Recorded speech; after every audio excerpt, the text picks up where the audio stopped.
galerinha do YouTube, beleza? Hoje eu vou estar trazendo esse vídeo aqui, mais um vídeo de hack, beleza? Demorou, mas chegou. Então é o seguinte, vou deixar o link na descrição do vídeo. Vocês abrem o hack e executar como administrador. Não importa onde você colocou, só ache, executa como administrador e já era. Nunca separe esse aplicativo com a pasta e essas DLL aqui, beleza? Nunca separe, senão não vai funcionar. Dá um login. Eu fiz um vídeo que, nesse vídeo, eu ensinava como... Ensinava não, eu tô ensinando como...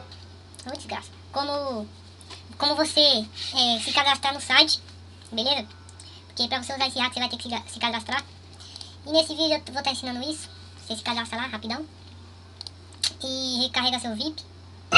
E chama que é nóis, beleza? Abre o hack. Coloca seu login, pá, tudo certinho lá, sua senha. E dá um login. Se aparecer aquele negócio aí e ficar nessa telinha aqui, você der um ok e ficar nessa telinha, seu hack tá funcionando, beleza? Só você abrir seu Point Black, executar. Aqui ó, executar com o administrador.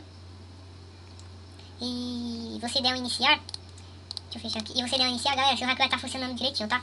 Se pegou, dá um curtir aí. Agradece aí nos comentários, porque não vai cair o seu dedo.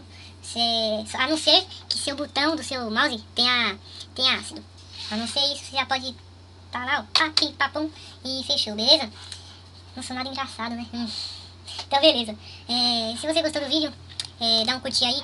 Eu não vou poder estar entrando no Point Black porque tá meio bugado, beleza? Mas, enfim, tá dando aí, ó. Meu antivírus tá até ligado, executei o hack ali com o antivírus ligado, não tem vírus.